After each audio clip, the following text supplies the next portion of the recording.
हमने पिछले दिन भी बात किया कि जलवायु परिवर्तन का असर है जिसकी वजह से कहीं न कहीं मौसम में बदलाव का असर आम लोगों तक पड़ रहा है।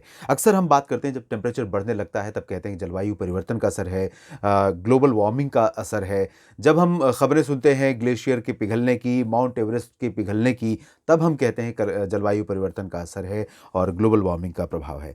तो निश्चित रूप से कहीं न कहीं कम से कम अगर मुझे ठीक से याद है तो 1 दशक पहले तक ये स्थितियाँ भारत के लिए सिर्फ़ अखबारों की चीज़ थी या फिर न्यूज़ हेडलाइंस थी या चर्चा का विषय थी। इसका सीधे-सीधे सरोकार आम लोगों तक नहीं पड़ता था।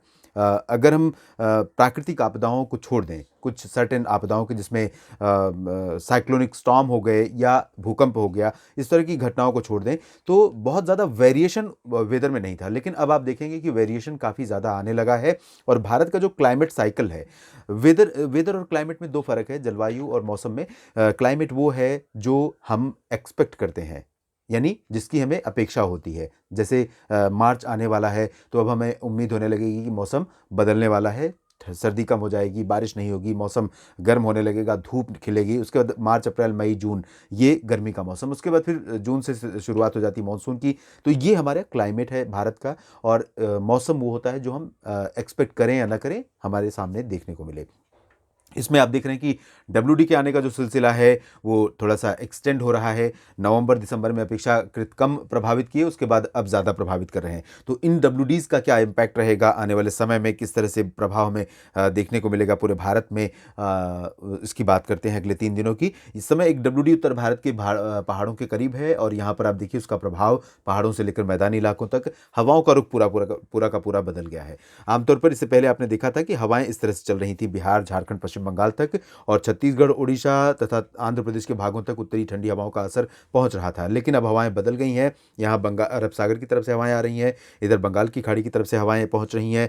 छत्तीसगढ़, उड़ीसा और बिहार, झारखंड, पश्चिम बंगाल तथा पूर्व उत्तर भारत और पूर्वी उत्तर प्रदेश में इन सिस्टमों के प्रभाव से आज अनुमान है कि जम्मू कश्मीर, गिलगित बाल्तिस्तान से लेकर उत्तराखंड के बीच में बादल छाएंगे। कुछ स्थानों पर रुक रुक कर हल्की वर्षा हो सकती है। प्लेन्स में बारिश की उम्मीद। उत्तरी राजस्थान, इससे सटे पंजाब और हरियाणा तथा दिल्ली में आज बारिश की उम्मीद रहेगी। लाइट रेन होगी, बादल आएंगे, मौसम साफ नहीं रहेगा, धुंधला मौसम रहेगा, बारिश होने की संभावना रहेगी। पश्चिमी उत्तर प्रदेश में भी कुछ स्थानों पर बादल आज आपको शाम को दिख सकते हैं। बारिश भी थोड़ी बहुत हो सकती है। इधर साउथ इंडिया में आप देखिए थोड़ा सा इन्फ्लुएंस है हवाओं का तटीय भागों पर और ये सिस्टम जो है वो कहीं न कहीं थोड़ा मॉइस्चर ज़्यादा पुश कर रहा है। तो अनुमान ये है कि कोस्टल पार्ट्स में जो दक्षिण भारत के हैं, तमिलनाडु और पुदुचेरी, दक्षिणी तटीय आंध्र प्रदेश के इन भागों में बादलों का जो प्रभाव रहेगा वो बढ़ेगा और उम्मीद इस चीज़ से कर सकते हैं कि बारिश भी इन भागों में हो सकती है। आइसोलेटेड प्लेसेस पर केरल और लक्षद्वीप में भी कुछ स्थानों पर वर्षा संभावित है। अंडमान व निकोबार द्वीप समूह में भी कहीं-कहीं पर बारिश होने की संभावना नज़र आ रही है। इसके बाद हम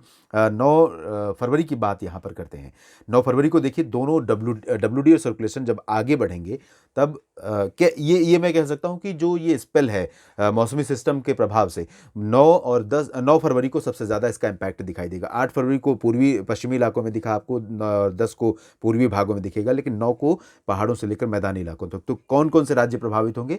कश्मीर से लेकर उत्तराखंड तक कई जगहों पर हल्की से मध्यम, कुछ स्थानों पर तेज़ वर्षा और बर्फबारी। प्लेन्स में पंजाब, हरियाणा, दिल्ली और वेस्ट उत्तर प्रदेश के कुछ इलाकों में बारिश और हेल स्टॉर्म की संभावना, बारिश के साथ तेज़ हवाएं चलने की संभावना, लाइटनिंग स्ट्राइक की संभावना। उसके बाद साथ-साथ क्योंकि ये मूव कर रहे हैं तो उत्तरी दिशा की हवाएं चलनी शुरू हो जाएँगी। तो यहाँ चूरू, गंगानगर, हनुमानगढ़, बीकानेर, जैसलमेर, बाड़मेर का जो रीजन है, पश्चिमी राजस्थान का और गुजरात का रीजन, इन भागों में ठंडी हवाओं का असर पहुँचना शुरू हो जाएगा। रात से ही मौसम ठंडा हो जाएगा, 9 फरवरी की रात से ही। उसके बाद जब ये सिस्टम आगे मूव करेंगे, 10 फरवरी को देखेंगे आप, तब यहाँ पर मौसमी सिस्टमों के आगे बढ़ने से यहाँ पर गतिविधियाँ कम हो जाएँगी और हवाओं का असर यहाँ पर 10 फरवरी से दिखना शुरू हो जाएगा। पंजाब में भी, हरियाणा में भी, दिल्ली में भी पश्चिमी हवाएँ चलने लगेंगी, उत्तर प्रदेश के पश्चिमी भागों में भी, और ये रहेगी बारिश की संभावना यहाँ पर पूर्वी इलाकों में। 10 फरवरी को बिहार, झारखंड और पश्चिम बंगाल में बहुत कम उम्मीद है बारिश की आइसोलेटेड प्लेसेस पर। पूर्वोत्तर में बहुत ज़्यादा प्रभाव नहीं दिखाई देगा। दक्षिण भारत और सेंट्रल इंडिया में भी कोई परिवर्तन नहीं है। लेकिन जैसा कि मैंने बताया जो सिस्टम है वो आगे बढ़ेगा तो कोस्टल तमिलनाडु में 8, 9 और 10 फरवरी को कुछ बारिश हो सकती है। 8 को कम संभावना है, 9 और 10 को थोड़ी संभावना ज़्यादा रहेगी कोस्टल पार्ट्स पे ही। हालांकि बादल जो हैं वो दक्षिणी आंतरिक कर्नाटक, रायलसीमा, केरल, तमिलनाडु, पुदुचेरी, इन सभी भागों में कई जगहों पर काफ़ी ज़्यादा दिख सकते हैं मॉइस्चर बढ़ने की वजह से, पूर्वी आर्द्र हवाओं के बढ़ने की वजह से। तो देश भर में कुल मिलाकर कुछ इस तरह से अगले 3 दिनों के दौरान रहेगा मौसम। आप बने रहिएगा मौसम